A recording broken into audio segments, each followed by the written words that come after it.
will never find a more wretched hive of scum and villainy. Hey guys, welcome back to another episode of Cantina Club. Continuing on with Andor Season 2, we're going to talk about episodes 7, 8, and 9, the third week, basically, of the three-episode arc releases. And that means only one more to go after this. So, it's going to be here quick. So, um, Boo. yeah, exactly. This is one of those shows I kind of just wish it would just keep going. It's so good. Yeah. Go into perpetuity. So, all right, who wants to start this week with their general thoughts and feelings? I guess I could. Okay. But I tend to go on and on, so I'm going to keep it really short if I can. Uh, no, I just want to say that I think this little movie, or whatever you want to call it, it's 7, 8, 9, I instantly thought of Andor Season 1, the prison arc, Uh-huh. because I felt like that's where the Imperial crap hit the rebellion fan, and Yeah. you also begin to see a really large picture of things and really compelling characters, sacrifices really starting to get made, just craziness. You know, the tension in those episodes from last season. I think the one I'm thinking of, No Way Out, was like episode 10, so it's a little bit further in, but.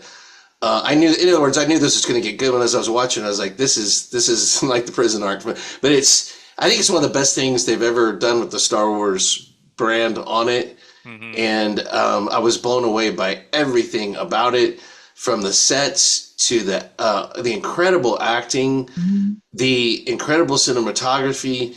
The music is just terrific because, unlike Star Wars, it is. Which I love Star Wars music. It sounds like I'm comparing them in a bad way, but this is Andor. This is like manipulation through the music. It's much more subtle, and but it's also informative and everything, and pushes the tension, and the tension just ratchets up through these episodes. Yes, it And does. unlike a lot of, I felt like unlike a lot of things where there's like a heist movie or something where the tension is building and then you get the release of the actual heist and everything goes wrong and craziness. I didn't feel like there was a release here necessarily. I felt like it was just one continual rolling ball of tension. It just kept going Yeah. through the whole thing. Even when the K droids come out. Spoilers, by the way, people. We go right into spoilers We here, go but right into spoilers. yeah, Yeah. the K droids come out and start throwing people around like wrestling Terminator droids. You know. Even that, it's just like, even when that's over, I'm like, you don't feel like you get a breath. It's because this whole thing is set in a galactic scale. We get the intimate moment on the Gorman Plaza, if you can call that intimate, and then you get the galactic repercussions, and you get people trying to deal with that, and facing what all that means, and it just doesn't stop, because the Yeah. repercussions are there for everyone. It's like universal. There's nobody getting away from this, and so we don't get away from it either. And I thought all three episodes were brilliant. Episode 8 is going to go down as, and right there with Rogue One. I mean, I Hmm. love it just as much as Rogue One, and it's very reminiscent because we only have a short amount of time with a lot of these characters who make the ultimate sacrifice in this Yep. episode, and yet it takes the time to show you every individual that we know of, that we knew. It doesn't leave anybody just with their fate dangling. Right. Mostly, I think, it gives us a second to process every person, and you think about everything you knew about that person because you only had a few scenes, and it really, it's like Rogue One. You feel something for these people even though you've had very limited time with them. They don't deserve at all what's happened to them, and also it has one of the most hateful villains I've ever seen in Star Wars, which I don't That remember his officer, name, but yeah, with the the officer with the officer with the scar on his scar. Yeah. face. It's just Yeah. who actually has the gall to smirk during the Yeah. slaughter, and he says to what's her name? Deborah? Is it Dedra. Dedra. Dedra. Dedra? He says to Dedra, "All I want is a ride home, Right. a comfortable ride home, or something like that." And it's like, that's just the most Nazi thing to say, isn't Right. it? It's one of the most Nazi things to say ever. And the acting is so brilliant. The choices in editing are so brilliant, even though it's chaos, and the whole message is chaos in episode 8, especially. we never lose track of what's going on. We have a sense of proportionate relation of the setting, of the people, which is so hard to do. Like, I can't even imagine the work they put into that. And the choices, I think I told you guys, one thing that impressed me was the choices of close-ups and the choices of handheld camera versus Steadicam and all that, that let you feel like you're right there getting pushed with the people in the riot scenes, and then stepping back and showing you the whole thing, which the people involved in that don't get to see, but we get to see it. But several of those shots were like just a quarter of the panel is this young Imperial's face behind his face guard, and he's struggling, and there's space over here with blurred images. All this stuff just, and it cuts immediately to another shot like that. It's so against the kind of random way that Star Wars has just been laid out, almost like pieces on a chalkboard that they move around. You know what I mean? Yeah. That's real cinematography. It's like a lot of filming goes on, and then they edit and choose those moments and choose those close-ups. All that stuff's framed and shot.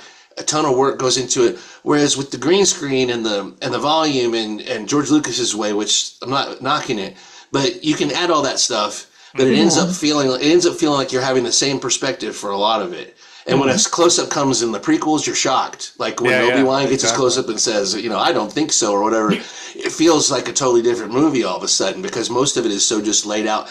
This is like real filmmaking, old school, in a way, where you're put in the middle, you're immersed in this, and you don't get out, And I just loved everything about it. Me too. Episode 8 in particular was one of those that's just going to stand out for the entire series, not just season 2.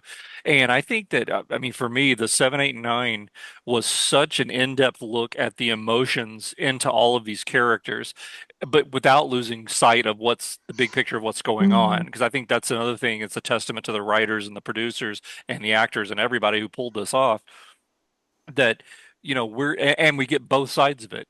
I think Greedo even made a comment in our text chain the other day about, wow, Deidre really genuinely cared about Cyril. It's like she genuinely loved him. It wasn't just that she was using him, because I don't think I said that. Did I say that? Oh, was that you?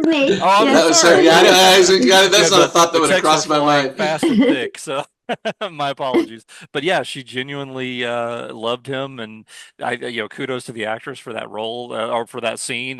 Whoa, I said, right, can you imagine anyone else playing this character? No, you can't. No, she's 100,000% perfect, dead on casting. Like they had this whole thing planned. Yeah, and they somehow knew she could be the one to pull this off, which is freaking stunning when you think about it. It's almost like they know what they're doing. Yeah, it's amazing when you actually have someone who knows what they're doing making Star Wars. The actress has the most spectacular resting bitch face I have ever seen. And I'll let you say that.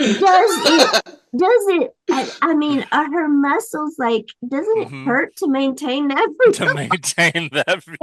And what's cool is that it's a resting bitch face, but she's not totally just that.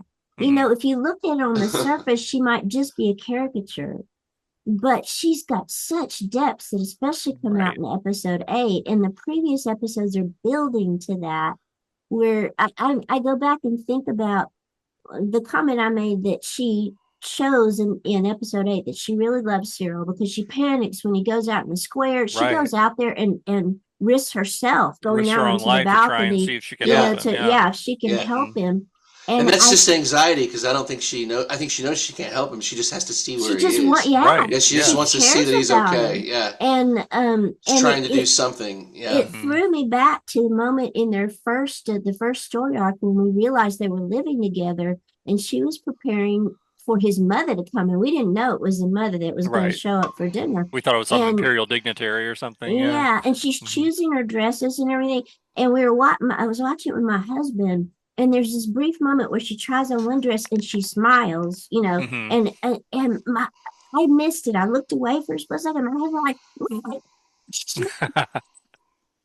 and so we're thinking, is that a fakery? That she's preparing for an Imperial to arrive.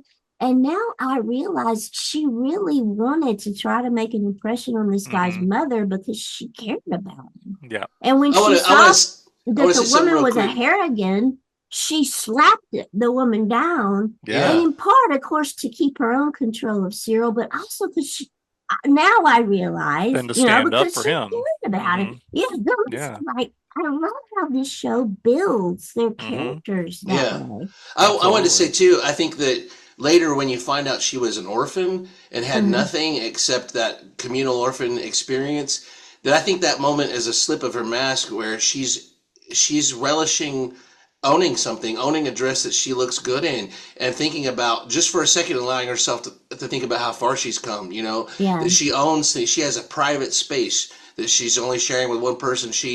I don't know that, I think she's thinking about herself in that regard too, and admiring herself for a second, which she's Yeah. not allowed to do. And Yeah, part she's of got something she's never had. what's so brilliant, I mean, there's so many brilliant things about her performance this episode, but you realize she is a person trapped in a cage, that when she goes out on the balcony, it's compulsive. It's like, this is the only space she has to walk. And they say, it's not safe to go out there. But she's like, I need more room. I need more room. I have to express something because I'm going to come out of my skin. Because her boss does not allow her to flinch for 1 second. Yeah. That's the recurring thing that you see, is he becomes more and more faceless. They're in the room with her, looking in their eye. Then he's across at a broadcast. He's a little face on a thing. Then you no longer see him at all. You just see his influence on her, to where she's about to come apart and she has to push it down. And that's a person in a cage. And that shows you that somewhere along the line she had potential for good, or for something else, or to use her abilities. And she even tried a little bit to resist going down this road, because this is super evil. She wanted to go down an evil one, but she didn't want to go down the super evil one. Yeah. And I think they're looking for patsies, a lot of these people that say, you're the one that gave the order, you said proceed. Right. There's no evidence. There's no Absolutely. fucking evidence. I was on the phone. No one saw my face. Did you hear her voice break? Yeah. The slightest bit when she said proceed. Yeah. When the guy said she was we're waiting struggling for with your it. order, and it's an illustration of when you sell your soul, and you bring it back to the dress and all that and the apartment, and she said, we're going back to great things. Even she doesn't really believe it, but this is all she's had as a path before her, because she started with nothing, and this is the way you probably learned to be stronger, smarter than everyone around her to get what she needed. And the Empire's come into play at a perfect time to use a resource like her, but that's all she is. That's all she is a resource to them. They're going to reward her and everything, but I think because she's a woman, and because she's not in the boys' club, and she's not appealing as a person outwardly, like people aren't going to relate to her. They think she's a cold fish. They're going to be scared of her. I think they're going to get rid of her. Personally, I think she has no future. But anyway, she doesn't know that yet, and. But when she collapsed at the end, you were talking about her feeling trapped.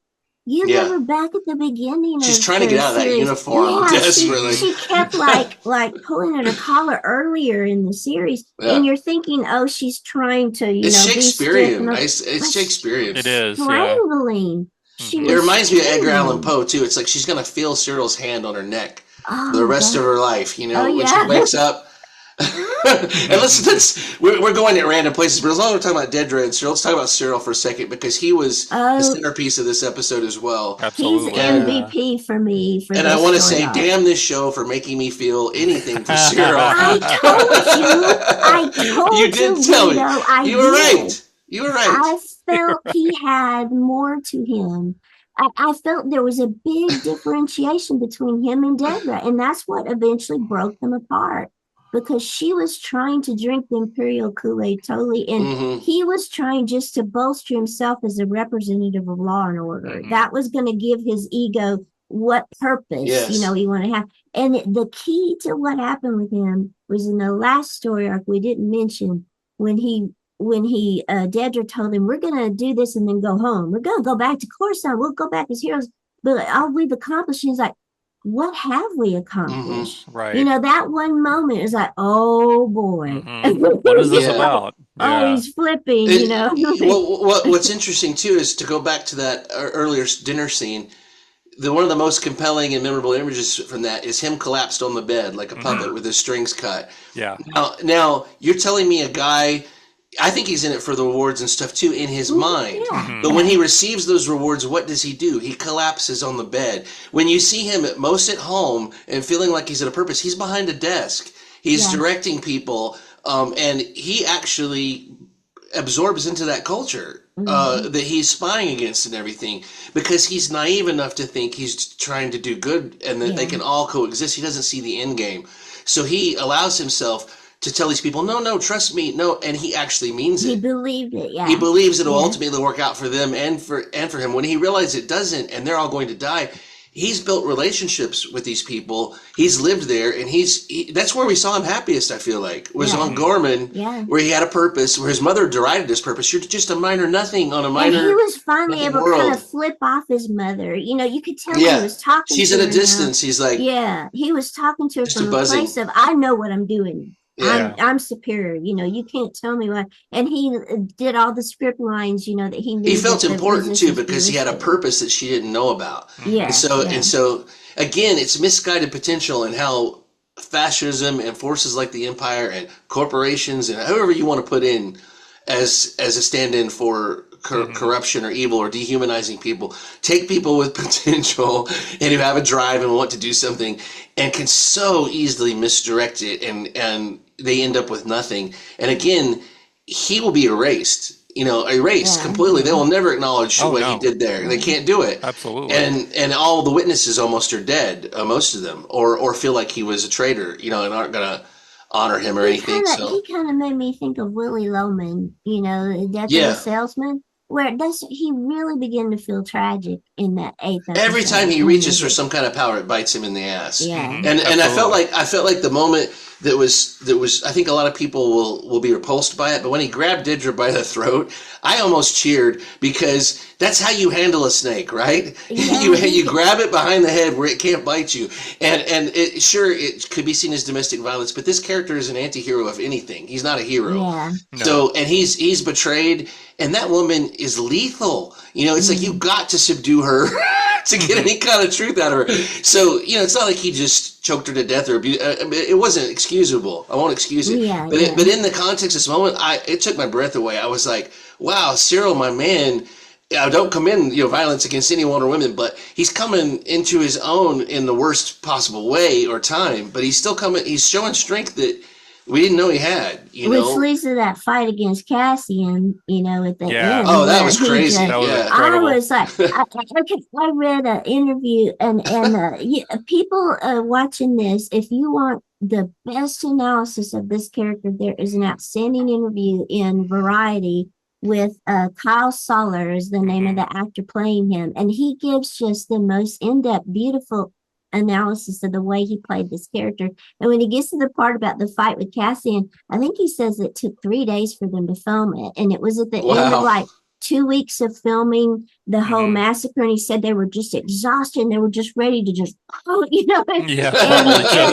said that on any other day Cassian would have kicked Cyril's ass, but it's this moment, everything has built to this moment when he sees Cassian as a symbol of everything he thought he was doing. It's hatred. It's self-hatred. This is the point my life went wrong. Right. Yes. Everything was good until that point. And he has to try to destroy. And he said even the worst insulting moment was when Cassian's, after he's beaten him. Who are you? Yeah, he doesn't even know he is. The dude he's been obsessed with for years. Has no idea he existed. Like his goal, improving himself as a representative of law and order, doesn't even know who the crap he is. And show me a character moment like that in any Star Wars. That's that detailed, that's nuanced, that compelling, and that relatable. Absolutely. And also that sad and tragic. That's Shakespearean level of tragedy brought down to like Willie Loman, like you said. It's on the level of literary. Yeah. Which the writing is so brilliant in all of this. Good.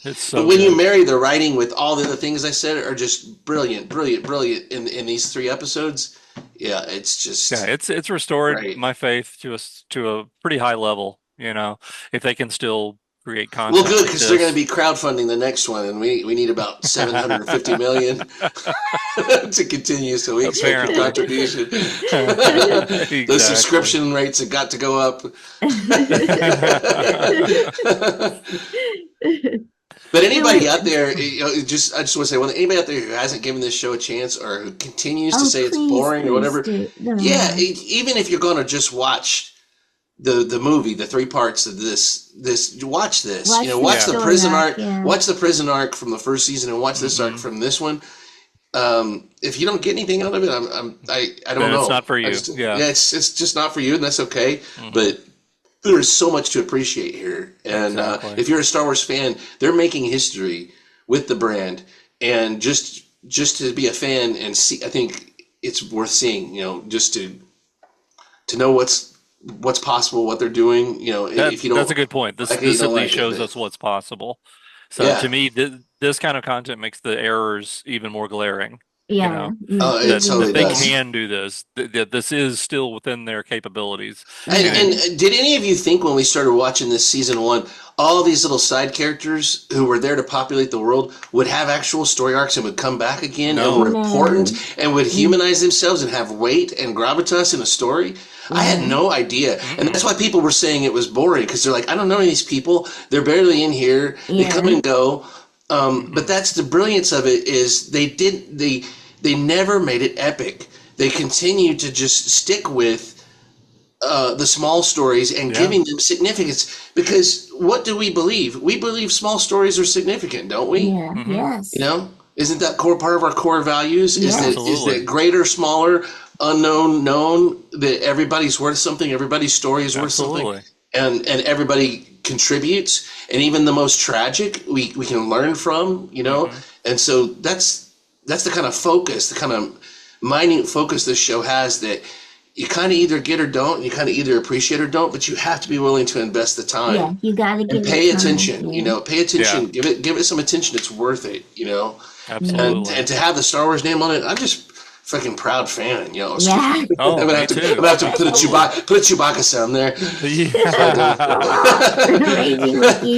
But it feels good. It feels good to watch stuff that I can recommend to people and stuff. And not have to sit here and go nitpick. I can't nitpick a single thing about this. No. And how much time? That's half of our reviews of other stuff. That's all we do. We don't want to. But it's like, I can't watch this without seeing these glaring mistakes, and this is like glaring rewards. Missteps. Like the more you watch, the more you are rewarded. Every single thing is just beautiful. And you were talking about the intensity building over this story arc. With episode 8 as the core, the intensity built throughout that episode towards that massacre in such harrowing. When Cyril finally goes out among the people, after going to see Dedra. And I think I mentioned to you guys in chatting, there's a moment when all the people are gathering in the square, and they're being lured in there so that they can be killed, but they think they're doing a peaceful protest. Right. And you see troopers starting to come out, not stormtroopers yet. But then suddenly you get a shot of Cyril and he's wandering among them, and suddenly everybody bows down and there's a TIE fighter go overhead. Yeah. And you're like, oh, holy crap. Like, at that moment, I just felt like, it's goosebumps. Yeah. And because everybody's like, is the bomb going to hit? Yeah. Is the strafe going to hit? And they go, we're okay. And they take strength from each other and they keep going. Yeah. And every time those TIEs fly over, they're like, maybe they're not going to bomb us. We're okay. We're okay. It's like, oh my God, man, the tension. They made the Empire terrifying again. They did. The stormtroopers when they march in and people are running away screaming, and you realize that was right there with that moment where they come through the door in the Tantive 4. Those two moments is you're right. Yeah, it's definitely a case of giving strength back to the stormtroopers and making them scary again, making them terrifying. And still don't want to be one because they're sacrificed. Like absolutely. Finally, the robots come in, and you know what got me when Cyril, in the in between time, he's out in the square first, then he tries to go see Dedra, and they put him temporarily in that room with the killer droids, and that just totally quiet, silent. That freaked me out because I realized they are killing, the Imperials are letting their own soldiers be killed. And of course, they killed one of their own to start Oh, the absolutely. massacre, but they're letting their own people be killed before they release those droids to make it all the narrative that they want it to be. They had those droids there all along. They could have put an end to that.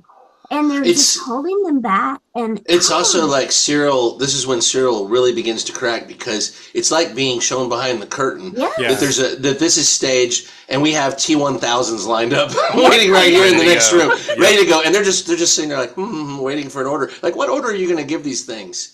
Go, Yeah. go give them a like, broom and clean up. No, Yeah, and yeah. it That's made not them where they're there. absolutely terrifying. And you know what? You know what scene it really revolutionized for me was the scene in Rogue One where they go into the Imperial base with Cassian Jinn, and there's all these droids walking right behind and forward behind the Imperials. To think what those things can do now, Yeah. that's going to make that scene like really scary. Yeah. Even though we already know what I happens, but can't Right. wait to it's rewatch Rogue One. Yeah, me too. I'm gonna wait till the last three and then rewatch it. I watch it. I So already watch it too much. as we get towards our wrap up here, let's talk about the return of K2 or the birth of K2, I guess we could call it. How did you feel like they handled that? It was brief but great, yeah, because Yeah. Yeah, I love that last they scene when he's got the blaster pointed at him. That was yeah. just fantastic. And Yeah. also, we can assume that every shot that they gave us a close up of a droid killing someone was I think it K2. was him. hmm I think he At was least the the one one coming staring towards down Casey. Cyril. I think Yeah, he was yeah. the one coming towards Cassian. I thought when Cyril went in the room that K2 was going to remember him as an Imperial and save him out on the square, like saying, "This Oh, isn't a okay, Gorman," because I saw him earlier.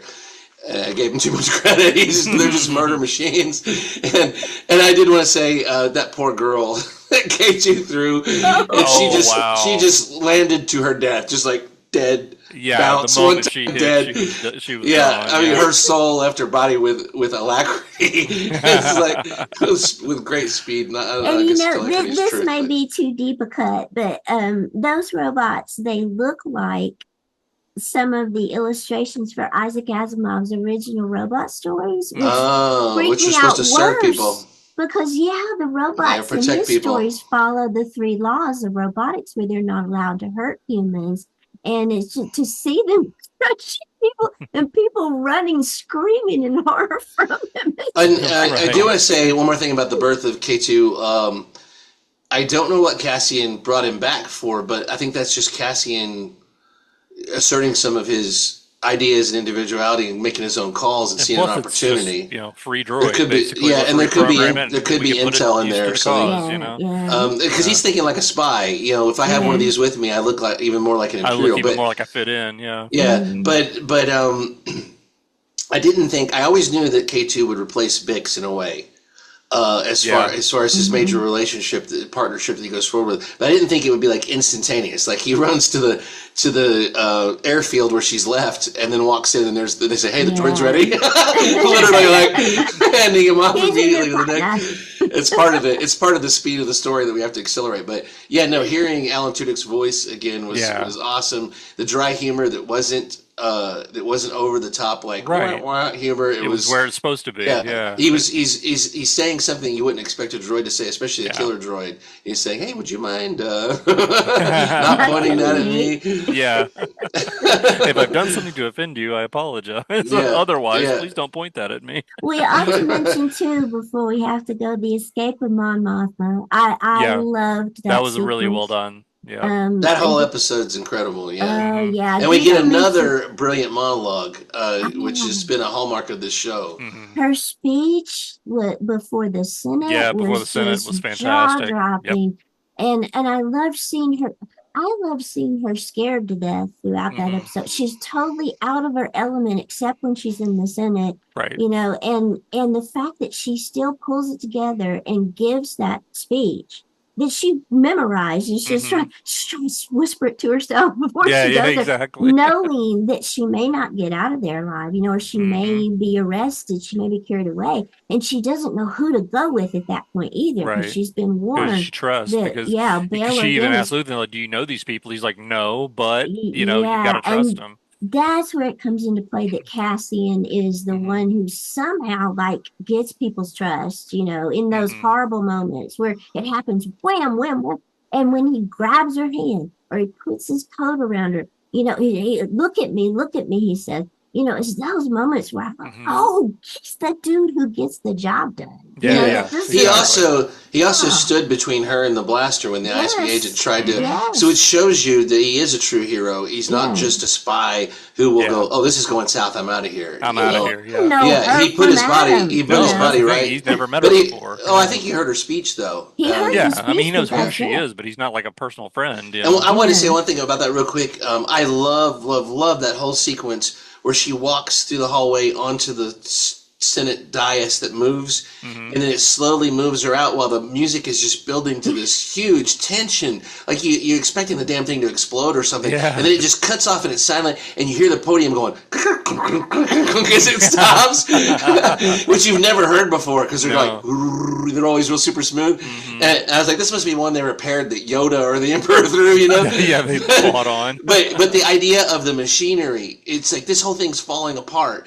And also, she starts as such a small, insignificant figure. Usually, when you're the speaker and you're on that, they don't focus on you coming slowly out. The whole thing is meant to make her look small and powerless. She's from a long shot. She's a tiny single. You notice there's no one in the cart, no one willing to stand with her. Yeah. In that cart, she's alone. And as she speaks, she gains more and more stature. She gets more and more close up. She becomes bigger and bigger till she's the center of the chamber. And she even speaks over all these people who are like trying to like, oh no, I don't want to hear treason. I don't want to hear trying to treason shoot her right down. now. Yep. Yeah, because they're scared. Mhm. They're scared and And they've you been kind of bribed and all this finally stuff. realize why she's the one they chose to survive to lead into a new republic, because Mhm. she's so far She she's represents been, the nobility of the old republic. Yeah. Not yes, nobility of birth, but nobility of spirit. of character, Yeah, people yeah. can believe in her just from looking at her. That's why they wanted her. She's going to give a speech, before she goes to Yavin. They want her as that symbolic. Whereas Yeah. Leia is symbolic as well, but she's much more fiery. Leia's also an on the yeah. ground, boots on Yeah. the ground Leia's a soldier, Yeah, Yeah. she's. They say she's a diplomat, but I don't ever see her engaging in I don't too ever much see her doing diplomacy. that. Yeah, she's definitely a soldier at heart. No, Mon yeah. Mothma's a politician. Yeah. So yeah, they're very different. You need both. You need absolutely need both. Yeah. Absolutely. All But, right, so I'm going to start the ratings, and I'm going to say 10. And we better all be a 10 plus. Yeah. Of course. There's no suspense here. If there was 10 anything 10's higher than across the 10, board. this I would will. give- I think this will last. I think I think season 1 of The Mandalorian, things like Rogue One, parts of Rogue Yeah. One. Mhm. I think the ultimate testament will be that this will last. They made something that is bigger than the sum of its parts, or bigger than Star Wars, which is hard, because Star Wars is usually the main headline. But This is this just an this is excellent I series just regardless. wonder if there's any going back. Like, will we be able to accept the swashbuckling, just childlike wonder of Star Wars again after we've experienced this deep human I think so. intrigue and tragedy? You know what I mean? Yeah, I think so. Yeah, you said you felt like they should have taken away Han Well, and Luke's medals. can you- Right. Like they didn't do anything. These poor people. Well, can you watch Mon Mothma like shaking with fear, giving the speech, and then all of a sudden they fly now? Woo! They fly now. Woo! They fly now. You know what I mean? It's like a totally different galaxy. Yeah, it is. But that's what's cool about it. I'm glad they did it. And hey, I also want to say one thing. I don't know what it means, but second on the credits that I see is Kathleen Kennedy's name. Yes, yeah. So, I mean, Yeah. this was produced under her so auspices. credit where I don't know credit's how. due. Yeah, but- I mean, everybody that wants to crap on her constantly, I'm not a big defender of hers. She was overseeing some of the worst decisions for me personally. Absolutely, But it's yeah. just me personally. It doesn't mean, but I got give credit don't just crap on people. How could this have happened without Yeah. her letting people control it? It just shows, I Yeah. think, as a producer or executive or whatever, you have to be so careful in what you choose and what you approve, and and what you oversee tightly, what you let go of. But the number one lesson for me is you got to have the writing down. You got to have the story down. You got to have the script down. And I don't know the process they went through on Andor, but whatever it was, it worked. Yeah. It's where it's Oh, yeah, working. absolutely. And I can't imagine this is by accident, that they just went, oh, we'll make up the rest. Yeah. We'll have 4 or 5 different people in charge of the story. They all want to go different directions. Exactly. All right. Well, I guess that's going to wrap it up for this episode, and we'll be back. Only 3 more episodes left, so one more week to go, and we Sad but will. elated. Are you gonna watch them all at once? You think, or are you gonna Oh, God, I'm try to going savor to. them? Are you kidding? Yeah, No, I I'm may not have a choice but to just watch I them all because cannot. they're going to be Oh, so I good. also did. You guys hear? There's some news going around that there may be a cut of either some of the episodes or the season that's going to be theatrical to be Oh, Oh, shown really? before the anniversary of Rogue One or Oh, something, or cool. shown before Okay. Rogue One. oh, Interesting. wow. Ooh. Yeah, That Oh, Tony would be that'll Gilroy be said good. interesting. something about that. That might be Hmm. another reason for us all to get together Yeah. somewhere. Yes. Absolutely. Very cool. Very cool. All right. Well, thanks again for watching, everybody. Like I said, we'll be back to wrap up the entire series finale next week. And thanks for liking, subscribing, supporting the channel, and all that good stuff. Let us know what you think in the comments, and we'll see you next time. Woohoo! It's too bad I didn't get a chance. Yes. I didn't get a chance to say. I felt like Cassian and Cyril was the ultimate illustration of plot armor. Oh, yeah, Like yeah, yeah. Cyril